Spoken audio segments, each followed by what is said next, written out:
Good morning, students. Welcome to your online classes. Today we read the key features of Indian Constitution. Indian constitution के की features मतलब main points कि हमें Indian constitution से क्या क्या चीज़ें मिलती हैं। संक्षेप में पूरा इंडियन कॉन्स्टिट्यूशन एक तरीके से बोल सकते हैं कि इंडियन कॉन्स्टिट्यूशन हमें क्या क्या चीज़ देता है, किन किन चीज़ों के बारे में बताता है और कौन कौन से रूल्स बना चुका है। Now let's start the Indian constitution key features. By the beginning of the 20th century, the Indian national movement had been active in struggle for independence from British rule for several decades. By the beginning 20th century की शुरुआत में Indian national movement जो Indian national movement था वो उसका struggle British शासन के समय से जो इंडिपेंडेंट के लिए चल रहा था वो कई डेकेड्स बोलते 10 सालों के ग्रुप को, तो कई दशकों पुराना हो चुका था। During the freedom struggle the nationalist had devoted a great deal of time to imagine and planning what a free India would be like.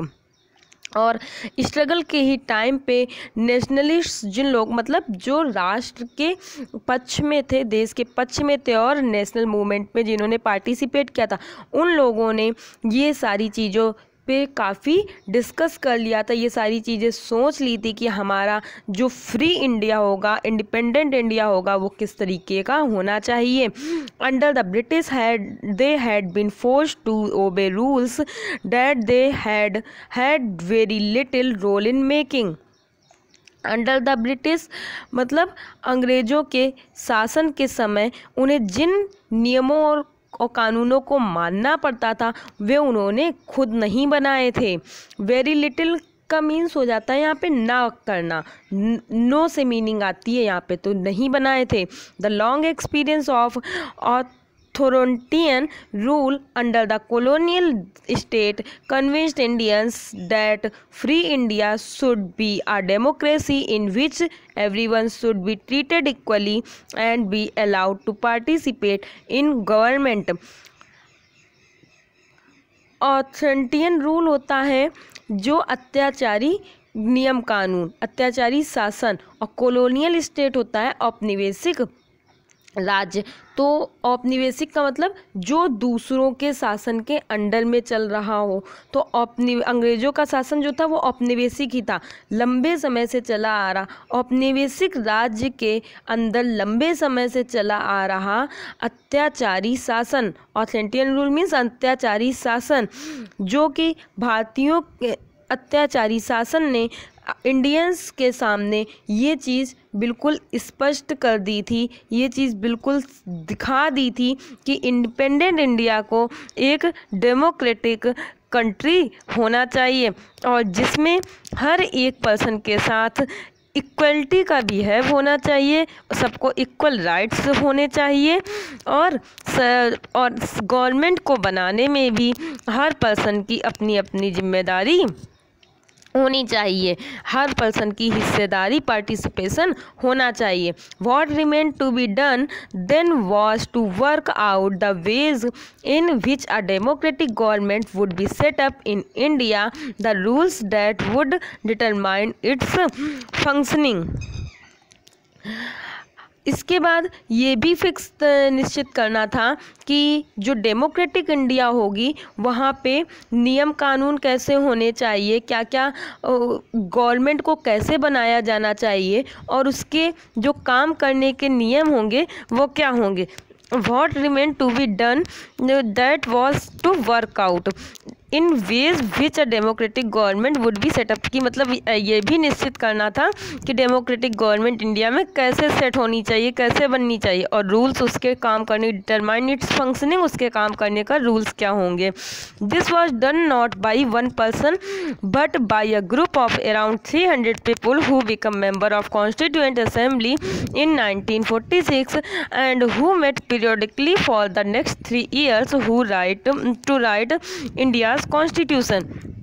और ये काम किसी एक आदमी का नहीं था, बल्कि इसमें 300 पीपल ने अपना अपना योगदान दिया था, जो कि 1946 में बनने वाली कॉन्स्टिट्यूएंट असेंबली के मेंबर थे। और समय समय पर इसकी मीटिंग्स पीरियडिकली मीन्स समय समय पर मीटिंग होती रही थी। किस लिए? फॉर द नेक्स्ट 3 ईयर्स, 3 सालों तक लगातार, to write India's constitution, India के कॉन्स्टिट्यूशन को लिखने के लिए।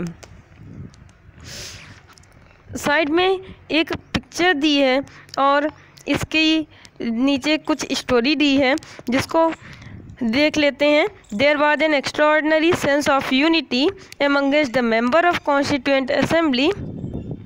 यहाँ पे एक्स्ट्रा ऑर्डिनरी का मीन्स होता है ज़बरदस्त भावना, मतलब यहाँ पे यूनिट जो मेंबर्स थे कॉन्स्टिट्यूशन असेंबली के बीच, उनके बीच एकता के साथ एक कॉन्स्टिट्यूशन असेंबली की एक ज़बरदस्त भावना थी, एकता की ज़बरदस्त भावना थी, यूनिटी की भावना थी। Each of provinces of future constitution was discussed in great detail and there was a sincere effort to comprise and reach an agreement through consensus. यहाँ पे संविधान में हर एक प्रोविज़न, मतलब हर एक तथ्य पे हर एक तरह से विचार किया गया था। फ्यूचर कॉन्स्टिट्यूशन, जो फ्यूचर के लिए कॉन्स्टिट्यूशन बन रहा था, वो डिस्कशन किया था इन ग्रेट डिटेल, बहुत डिटेल में जाके। And there was a sincere effort, और यहाँ पे एक अच्छा प्रयास किया गया था जिससे कि to comprise and reach an agreement through consensus, जिससे कि हम लोग आम सहमति के जरिए एक अच्छे एग्रीमेंट पे पहुंच सकें। The ever photo show Sardar Vallabh भाई Patel, a prominent member of constituent assembly. और ऊपर जो फोटो दी गई है, ये हमारे देखो, ये ब्लैक साड़ी में जो लेडी दिख रही है आगे सबसे, इसके पीछे वाली फ़ोटो जो है वो सरदार वल्लभ भाई पटेल की है। तो ऊपर दी गई फ़ोटो जो है वो सरदार वल्लभ भाई पटेल की है, जो कि a prominent member of constitution assembly, हमारी कॉन्स्टिट्यूशन असेंबली के एक महत्वपूर्ण पर्सन थे।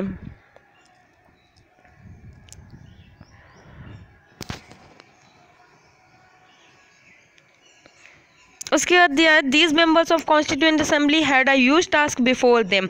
और ये सारे जो मेंबर्स थे कॉन्स्टिट्यूशन असेंबली के, इनके सामने एक बहुत बड़ी जिम्मेदारी थी। ह्यूज मीन्स बहुत बड़ा, और टास्क मीन्स जिम्मेदारी। The country was made up several different communities who spokes different language, belong to different religion and had distinct culture.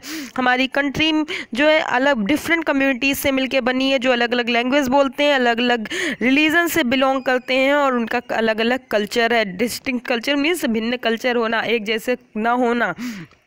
Also when the constitution was being written, India was going through considerable turmoil. जब constitution हमारा लिखा जा रहा था, उस समय हमारे India में भारी उथल पुथल चल रहा था। हमारा इंडिया भारी उथल पुथल से गुजर रहा था। टर्मोइल मीन्स उथल पुथल, कंसिडरेबल टर्मोइल मीन्स भारी उथल पुथल। The participation of the country into India and Pakistan was eminent. Some of the princely states remained undecided about their future, and the socio-economic condition of the vast mass of people appeared dismal. The participation, Bharat और पाकिस्तान का participation होना भी लगभग तय हो चुका था।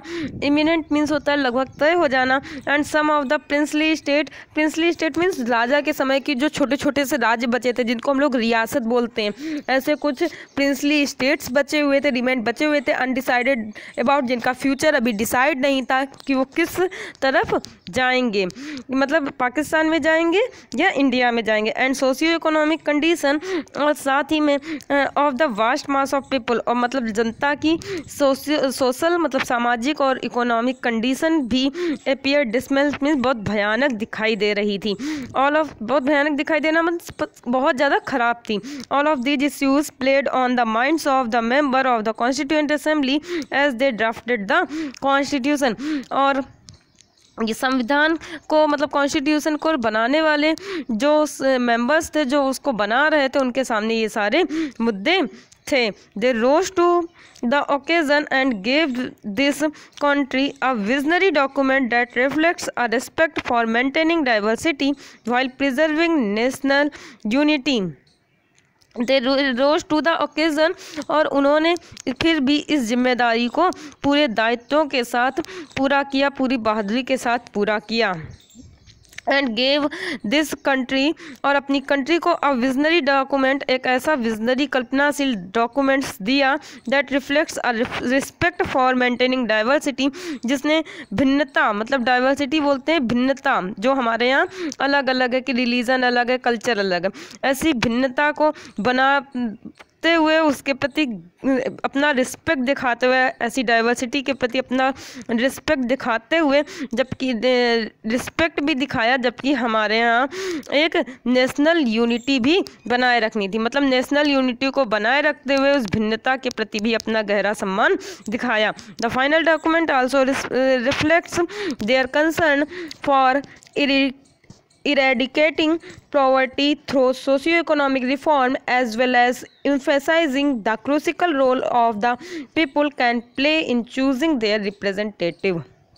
eradicating means होता है हटा देना, नष्ट कर देना, और तो बोलेंगे the final documents also reflect, और साथ ही में उस डॉक्यूमेंट में ये भी चीज़ें तैयार की गई, क्या क्या चीज़ें, also reflect their concern for eradicating, कि उसने eradicating poverty through social economic reform, social economic reform मतलब सामाजिक आर्थिक सुधारों के जरिए उसने पॉवर्टी मीन्स गरीबी को, इरेडिकेटिंग मीन्स हटाया, गरीबी की चिंता को भी हटाने के लिए चीज़ें तैयार की गई।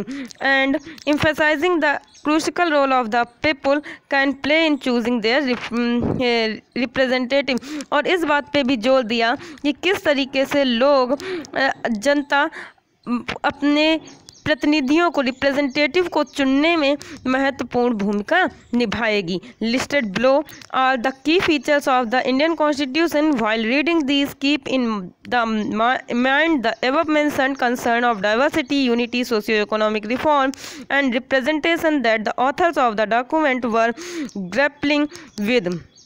आगे के हिस्सों में जो हम लोग आगे जो कुछ लिस्ट दी गई हैं उसमें संविधान के मेन पॉइंट्स को पढ़ेंगे, और ये भी इन बातों को भी पढ़ेंगे कि किस तरीके से डाइवर्सिटी मीन्स अलग अलग चीज़ों को और यूनिटी को बनाए रखते हुए, सोशियो इकोनॉमिक सुधार को ध्यान में रखते हुए, और रिप्रेजेंटेशन मीन्स अपने प्रतिनिधियों को चुनने की सारी जिम्मेदारियों को ध्यान रखते हुए, ये ऊपर की सारी चिंताओं को, कंसर्न बोलते हैं, चिंताओं को ध्यान रखते हुए इस डॉक्यूमेंट को लिखने वाले किन किन चिंताओं से जूझ रहे थे। ग्रैपलिंग विथ मीन्स जूझना।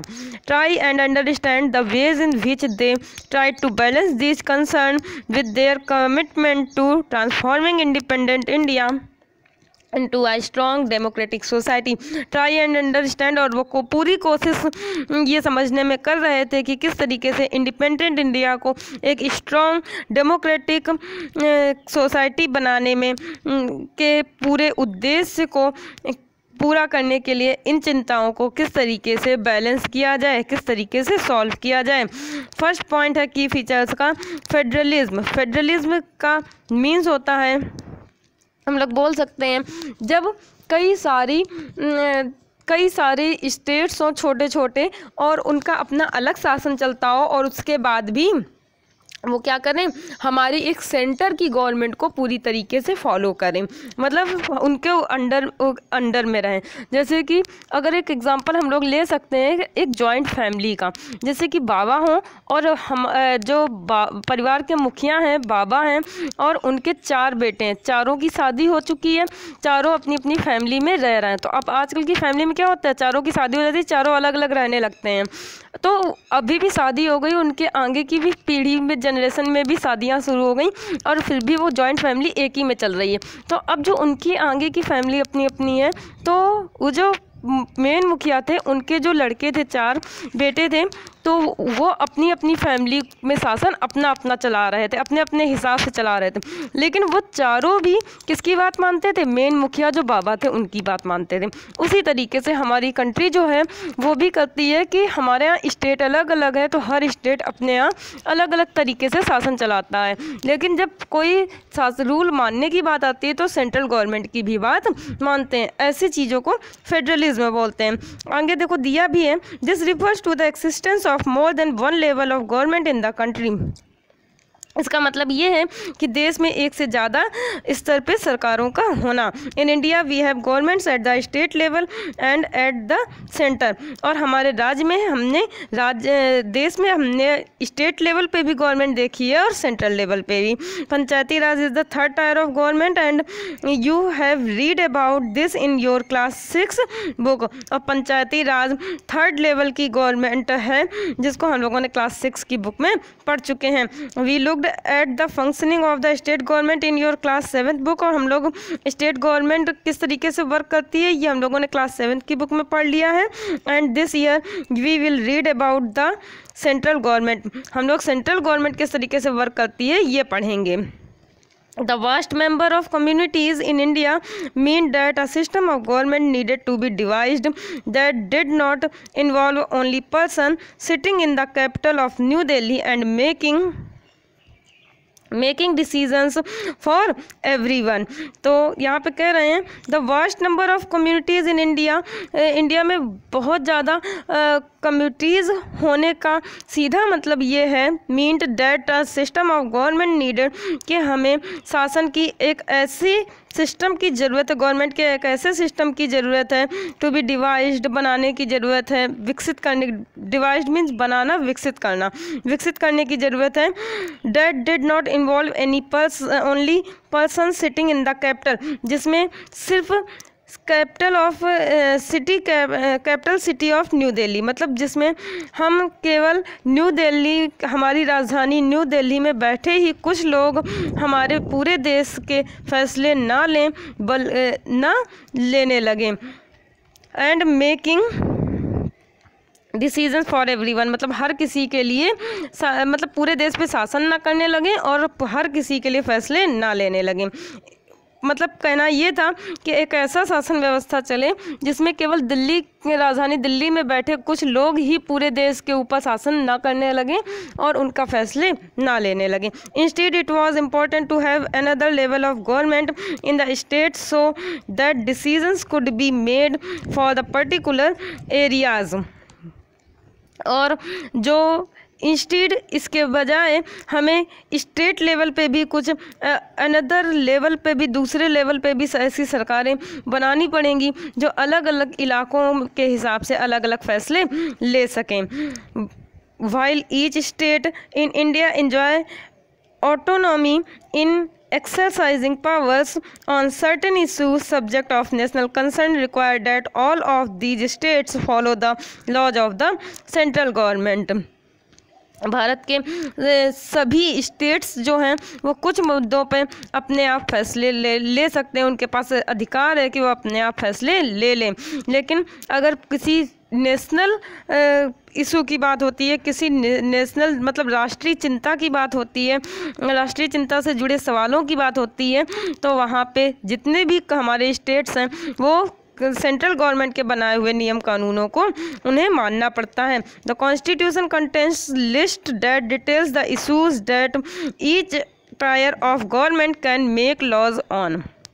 और हमारे कॉन्स्टिट्यूशन में ये स्पष्ट रूप से ऐसी लिस्ट बताई गई है कि कौन सी गवर्नमेंट, किस स्तर की गवर्नमेंट किन किन मुद्दों पर कानून बना सकती है।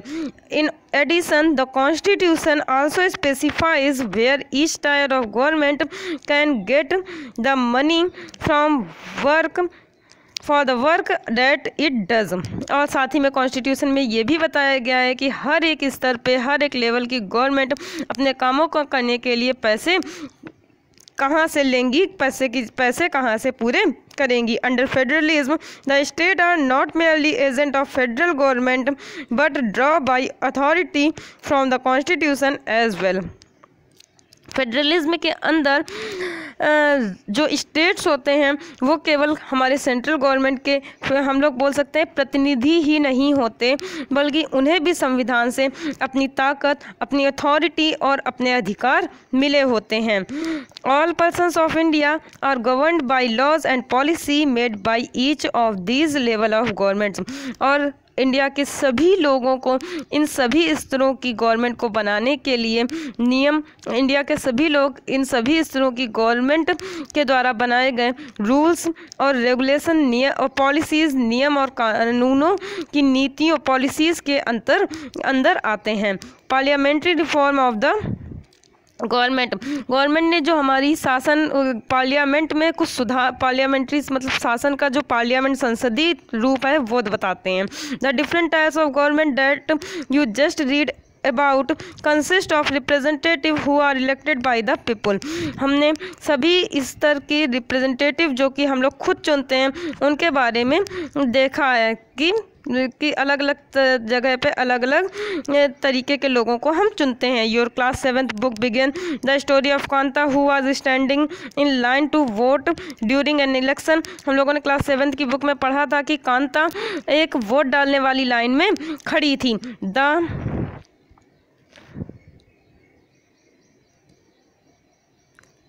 The Constitution of India guarantees universal adult suffrage for all citizens। और हमारा constitution universal adult suffrage means वयस्क मताधिकार, मतलब हमें से हमारा कॉन्स्टिट्यूशन सभी नागरिकों को वयस्क मताधिकार का अधिकार देता है। When they were making the constitution the member of constituent assembly felt that the freedom struggle had prepared the masses of universal adult suffrage and that this would help encourage the democratic mindset and break the clutch of traditional caste, class and gender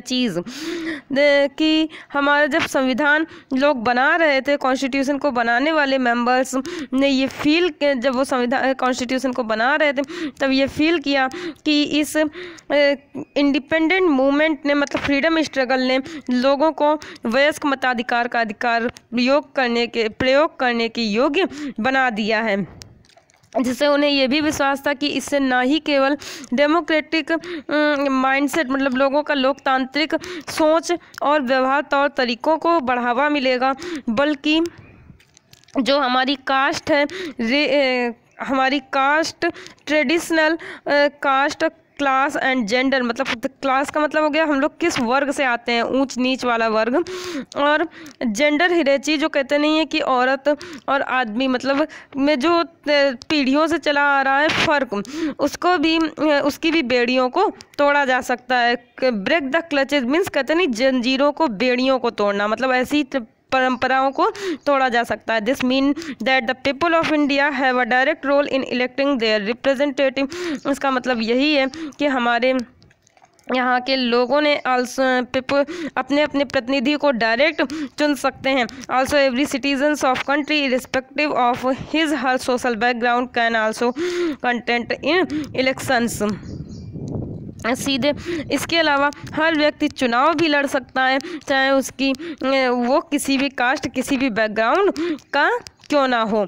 these representative are unaccountable to the people.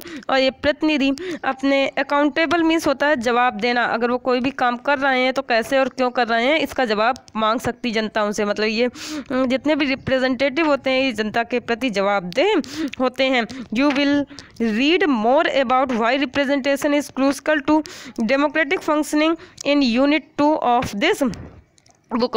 You will read more about, आप इसके बारे में और ज़्यादा पढ़ेंगे।